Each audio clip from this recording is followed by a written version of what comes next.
O regresso da arca, 2 Samuel capítulo 6 e 1 Crônicas capítulo 13.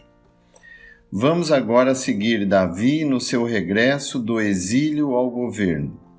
Saul tinha passado da história havendo encontrado a morte às mãos de um cidadão do próprio país que lhe havia poupado em desobediência à palavra de Deus.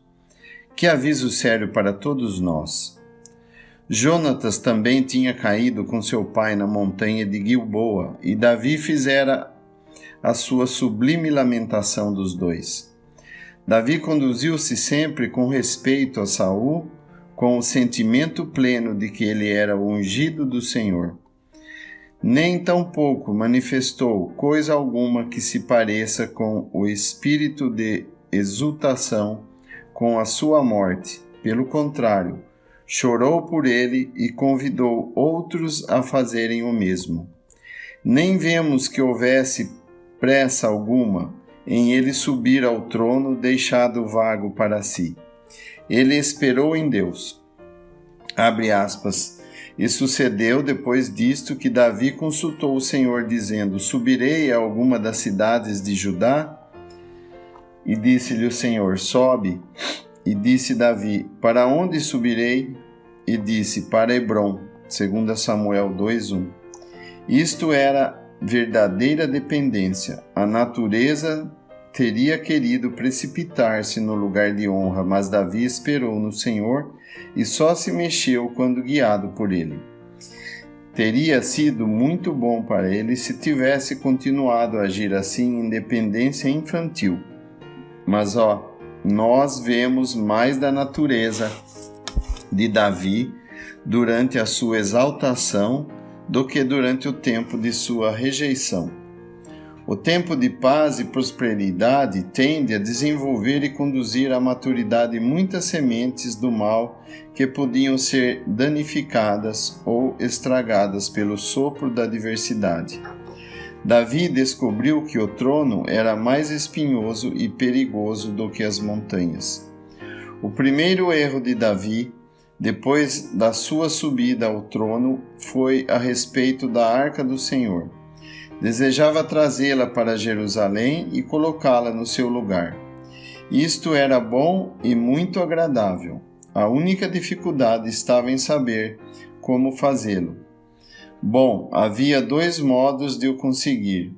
Um era determinado pela palavra de Deus, enquanto que o outro havia sido ordenado pelos sacerdotes filisteus e os adivinhos.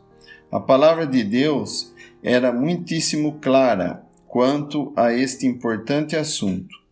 Indicava um meio muito simples e definido de transportar a arca do Senhor dos Exércitos, a saber, aos ombros de homens consagrados, os quais haviam sido escolhidos e separados para este fim. Veja-se Números 3 e 8. Porém, os filisteus nada sabiam a esse respeito e, portanto, empregaram um meio de sua própria invenção, o qual, como podia esperar-se, era inteiramente oposto ao meio de Deus.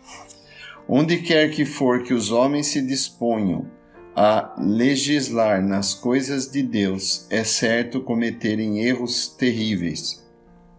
Porque o homem natural não compreende as coisas do Espírito de Deus, porque lhe parecem loucura, e não pode compreendê-las, porque elas se discernem espiritualmente. 1 Coríntios 2, versículo 14.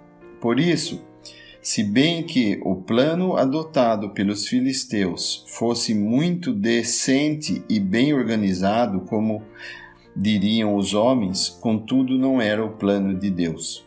Os sacerdotes da casa de Dagom estavam mal habilitados para regular a ordem do serviço divino.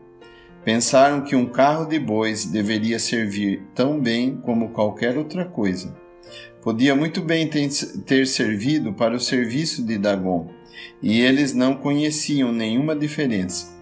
Houve uma ocasião em que haviam tremido à vista da arca, mas por causa da infidelidade de Israel, ela havia perdido a sua solenidade aos seus olhos, e embora tivesse sido solenemente vindicada perante eles por meio da destruição do seu Deus, eles não compreenderam a sua profunda significação e não conheciam o seu maravilhoso conteúdo.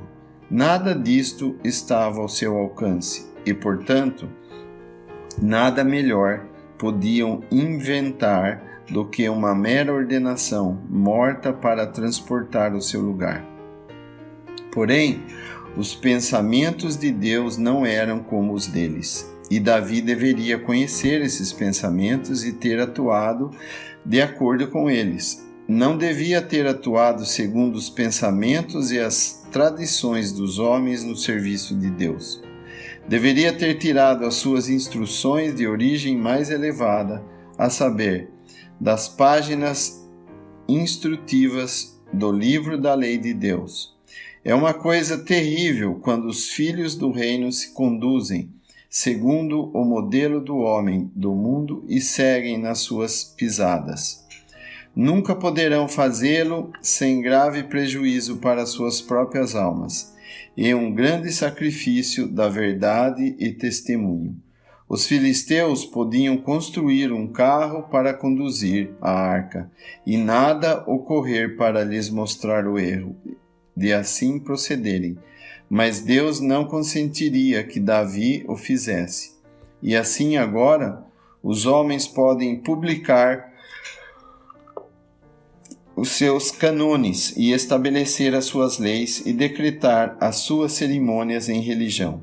Mas devem os filhos de Deus baixar da sua alta posição e privilégio, como aqueles que são guiados pelo Espírito Santo e a bendita palavra de Deus, e permitirem que sejam guiados e influenciados por tais coisas?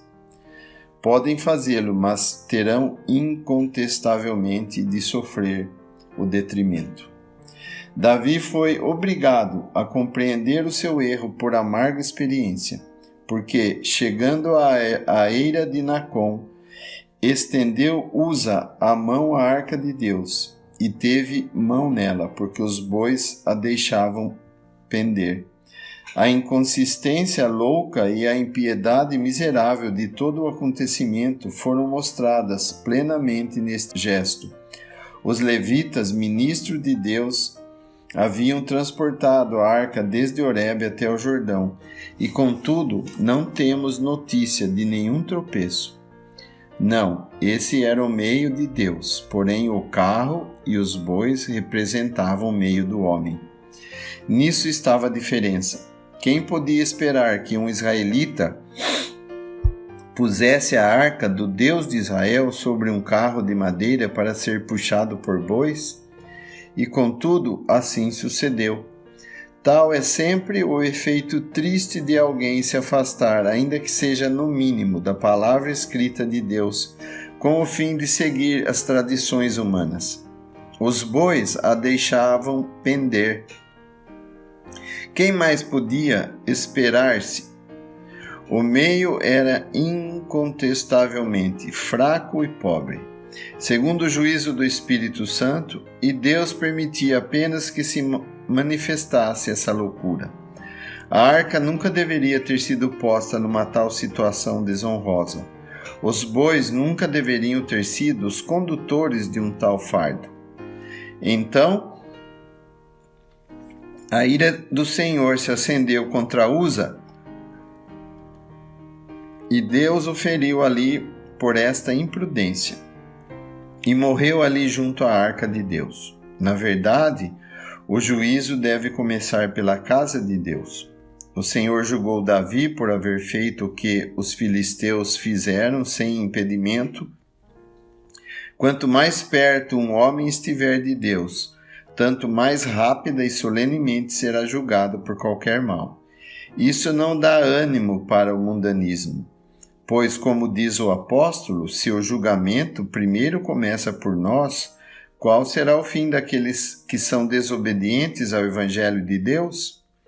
E se o justo apenas se salva, onde aparecerá o ímpio e o pecador? 1 Pedro, capítulo 4, versículos 17 e 18.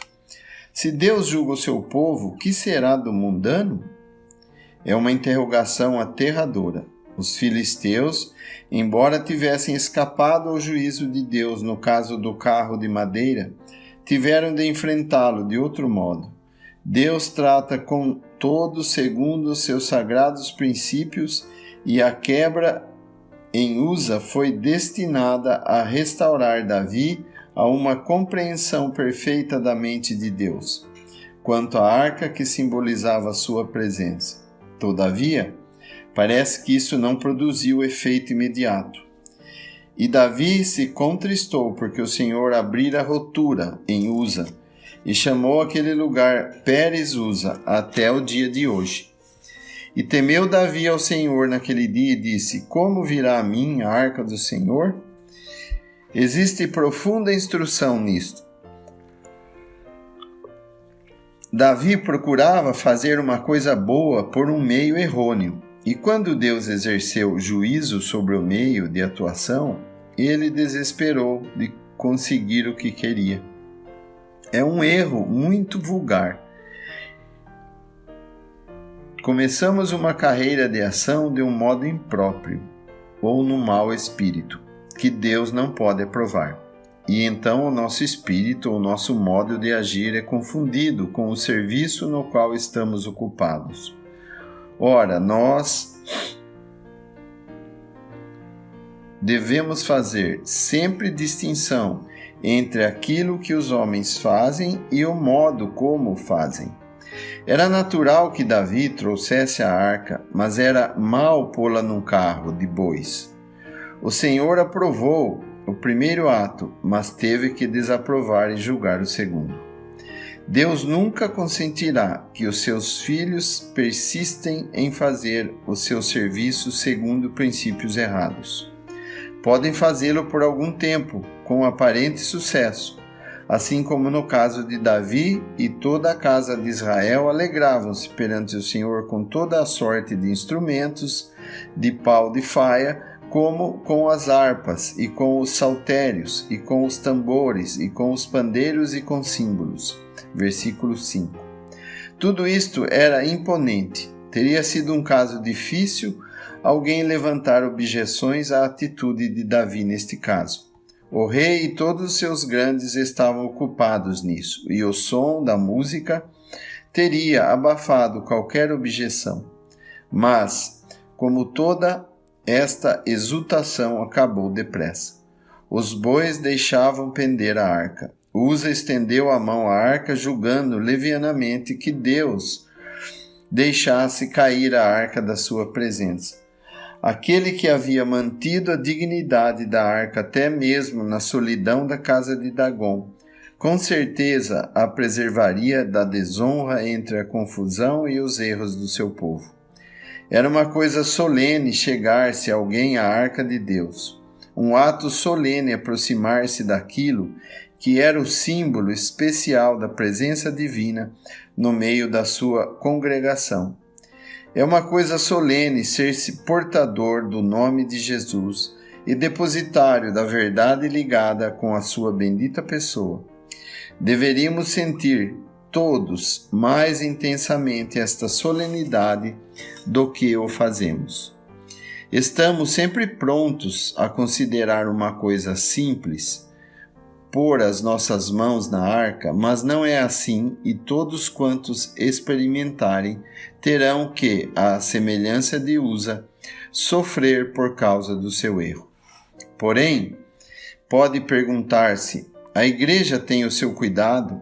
Alguma coisa que pareça com a arca? Sim, obviamente, a pessoa do Filho de Deus corresponde à arca da antiguidade. A sua natureza divina e humana é simbolizada pelo ouro e a madeira de cetim da arca. Os materiais de que a arca era feita ilustram a sua pessoa como Deus e homem, enquanto que o propósito da arca e o propiciatório simbolizavam a sua obra, quer na vida, quer na morte. A arca continha as tábuas do testemunho, e o Filho de Deus podia dizer com respeito ao corpo que fora preparado para si, abre aspas, a tua lei está dentro do meu coração, fecha aspas, Salmo 40. Por outro lado, o propiciatório falava de paz e perdão, da justiça regozijando-se contra o julgamento para o pobre pecador. E o apóstolo diz, ele, Cristo, é a propiciação pelos nossos pecados. 1 João, capítulo 2, versículo 2. E a quem Deus propôs para a propiciação? Romanos 3, 25. A palavra empregada em Romanos 3 é precisamente a mesma que é empregada em Êxodo, capítulo 25.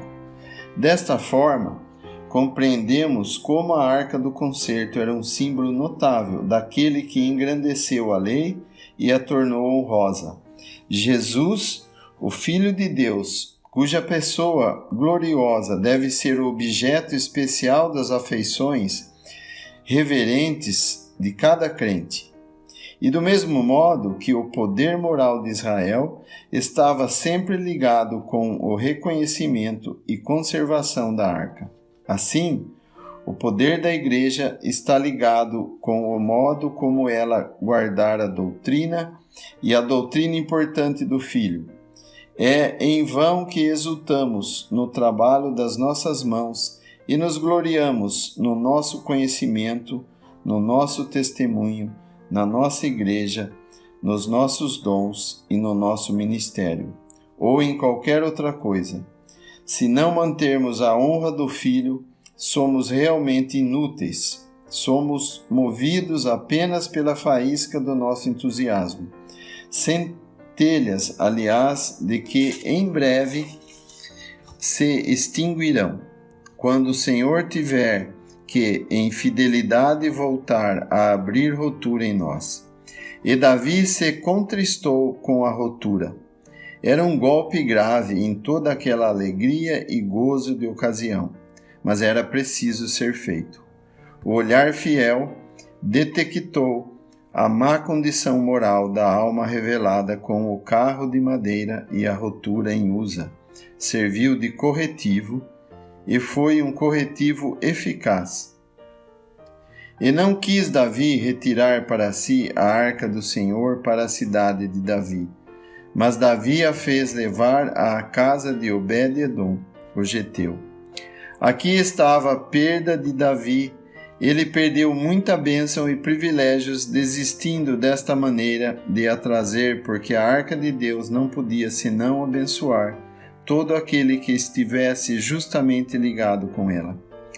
Embora tivesse de ser um meio de juízo quando não era assim ligada, como aconteceu no caso dos homens de Bet-Semes e no de Uza, foi um tempo feliz para Obed-edom, aquele em que a arca esteve em sua casa, porque o Senhor abençoou Obed-edom e a toda a sua casa, durante todo o tempo em que Davi temeu, e não teve a arca. Obed-edom foi abençoado com ela. Verdade seja que as coisas não corriam de um modo animador. A bênção era limitada ao círculo daquele que tinha a arca em sua casa, em vez de ser espalhada por toda a nação, como teria sido o caso se tudo houvesse estado em ordem. Ainda assim, a bênção, posto que restringida, era tão real e positiva, tão pura e verdadeira, como se toda a nação dela desfrutasse. Não podia ser de outra forma, tanto mais que era o resultado da presença da arca. Deus será sempre verdadeiro aos seus próprios princípios e tornará sempre felizes aqueles que andam em obediência, do mesmo modo que abençoou Obed-edom durante os 3 meses que a arca permaneceu em sua casa, apesar do mesmo o rei Davi estar com temor. Assim, ele abençoará agora aqueles que procurarem reunir-se em verdade e simplicidade em nome de Jesus.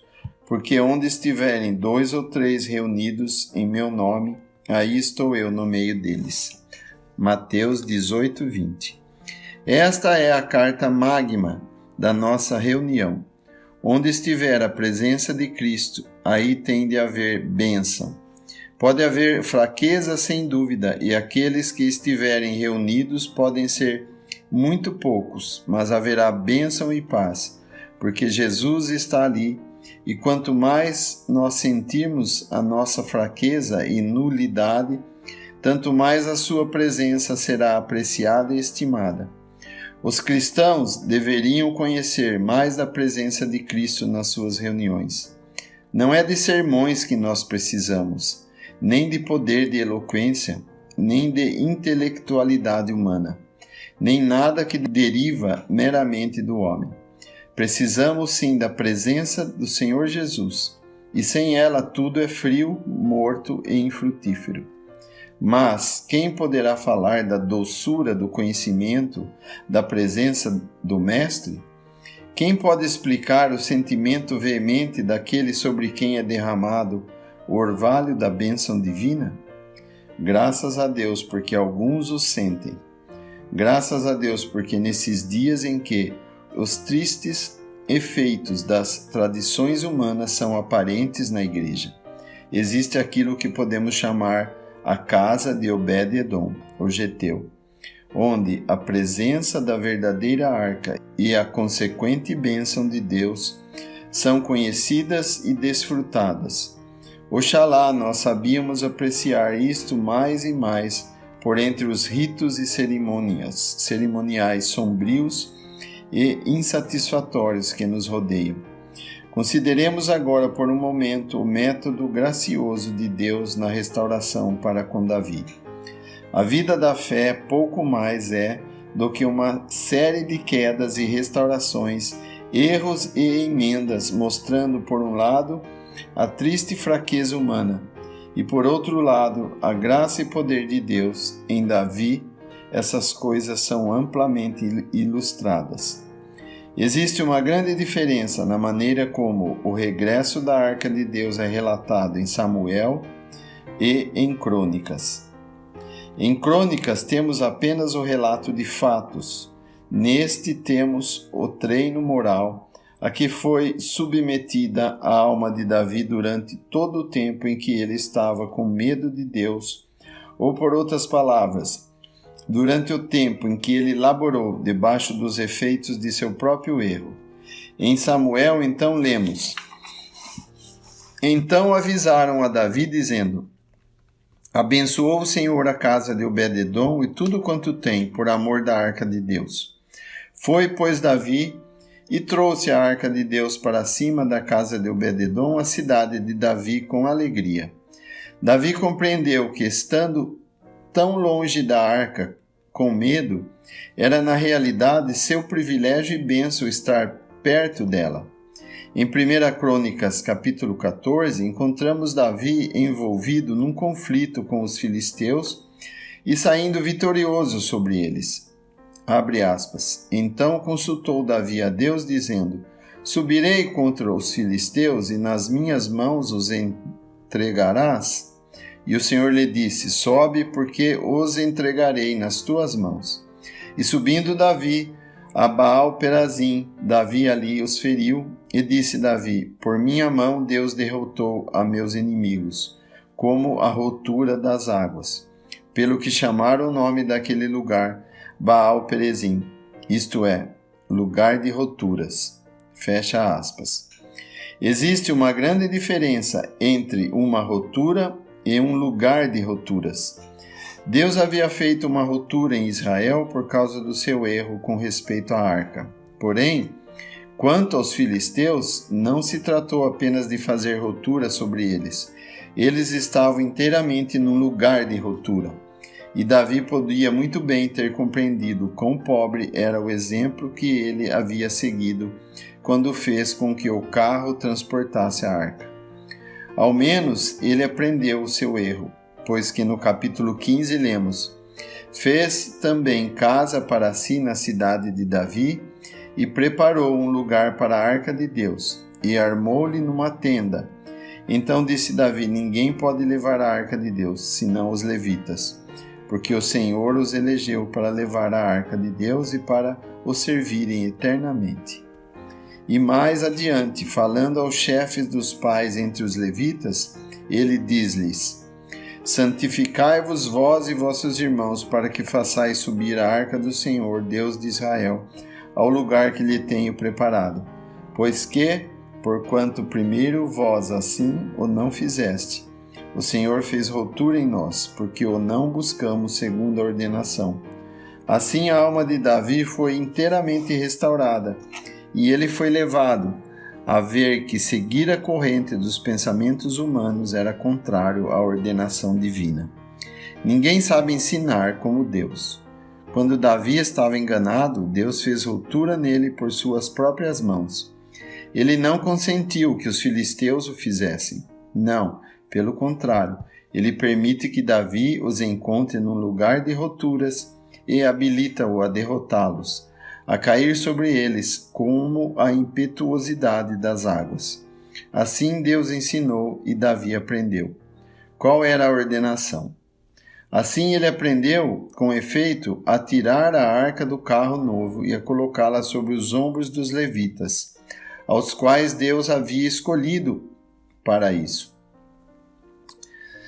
por todo sempre. E assim ele foi ensinado a pôr de parte as tradições e seguir em simplicidade a palavra escrita de Deus, na qual não havia nem sequer uma palavra acerca de um carro de bois. Ninguém podia transportar a arca de Deus senão os levitas, isto era claro. O erro todo era devido ao esquecimento da palavra e de seguir-se o exemplo dos incircuncisos, os quais não tinham capacidade para compreender a mente de Deus sobre qualquer assunto, muito menos o assunto importante do transporte da arca. Porém, que meio maravilhosamente gracioso Deus empregou para ensinar ao seu servo. Ensinou-o por meio da vitória sobre os seus inimigos. É assim que o Senhor leva frequentemente os seus filhos a compreenderem a sua mente, quando eles levianamente procuram seguir nas pisadas dos homens deste mundo. O Senhor mostra-lhes que não devem adotar os seus modelos. A ruptura mostrou a Davi o seu erro, o lugar de rupturas, ensinou-lhe a ordenação de Deus. Por meio daquela, ele aprendeu a loucura do carro e os bois. Por esta, ele aprendeu o valor dos levitas e do lugar que eles tinham ao serviço de Deus. Deus há de ser sempre fiel aos seus princípios. Não pode permitir que o seu povo abandone a ordem por ele prescrita com impunidade. Por isso, a arca teria ficado até o fim em casa de Obed-edom se Davi não tivesse aprendido a pôr de lado seu próprio método e trazer a arca e adotado o método de Deus. Abre aspas. Santificaram-se, pois, os sacerdotes e levitas para fazerem subir a arca do Senhor, Deus de Israel. E os filhos dos levitas trouxeram a arca de Deus aos ombros, como Moisés tinha ordenado, conforme a palavra do Senhor. Fecha aspas. O Senhor foi, então, glorificado em tudo isto, e pôde, portanto, dar ao seu povo verdadeira alegria e gozo, poder e energia. Agora já não havia bois para deixarem pender a arca. Tampouco houve esforço humano para não a deixar cair. A verdade de Deus prevaleceu e o seu poder pôde atuar. Não pode haver verdadeiro poder onde a verdade é sacrificada. Pode existir a aparência de poder, mas não a realidade. Pois, como poderá haver poder?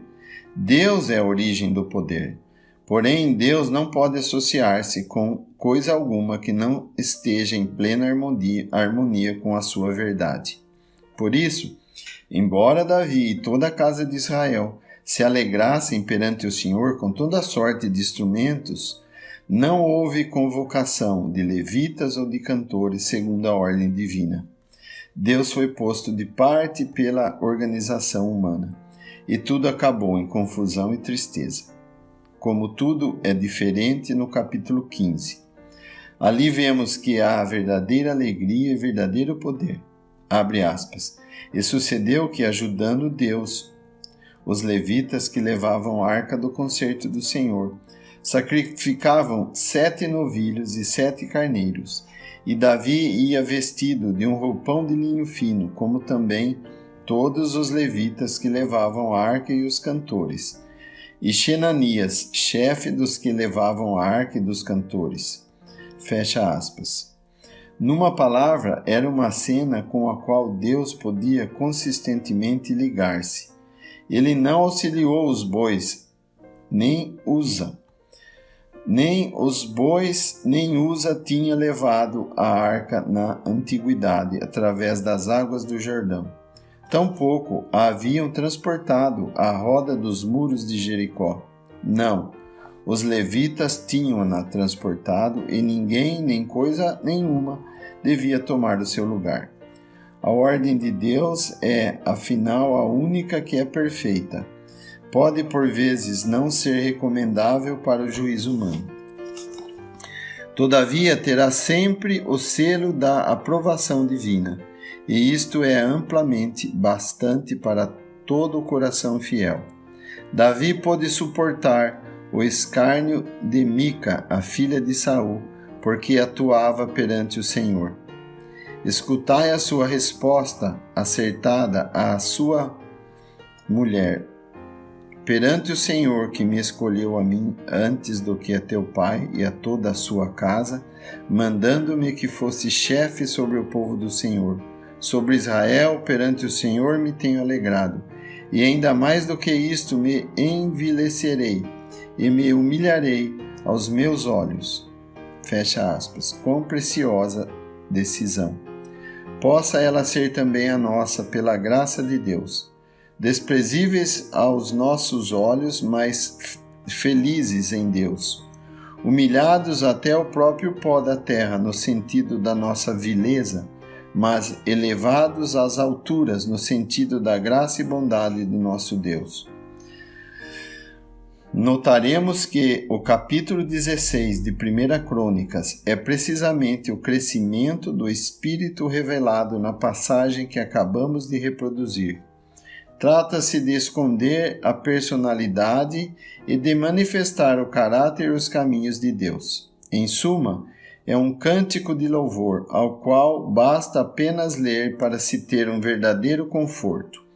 Não posso deixar de chamar a atenção do leitor para o versículo 35, no qual poderá encontrar os 4 característicos do povo de Deus, plenamente revelados. Salva-nos, ó Deus, da nossa salvação, e ajunta-nos e livra-nos das nações para que louvemos o teu santo nome, e nos gloriemos no teu louvor. A Igreja de Deus é uma companhia salva. A salvação é a base de tudo. Não podemos corresponder a nenhum dos característicos deste versículo antes de sabermos que estamos salvos pela graça de Deus mediante a morte e ressurreição de Cristo. No poder dessa salvação, a Igreja é reunida pela energia do Espírito Santo enviado do céu.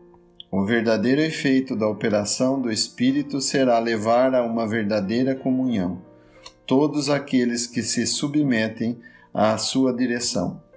A sua ordem não é separação, mas associação bendita na verdade.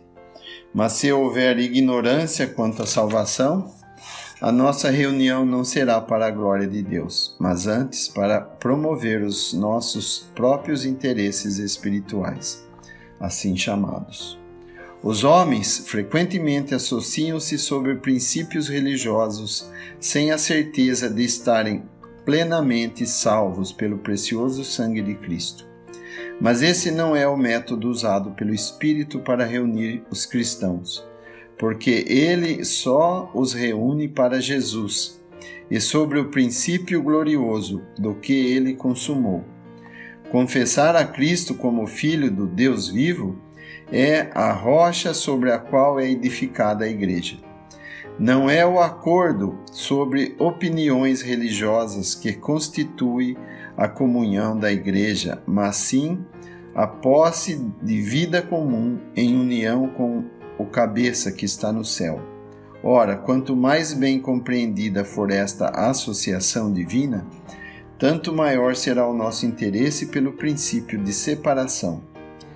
Abre aspas, livrai-vos das nações, fecha aspas.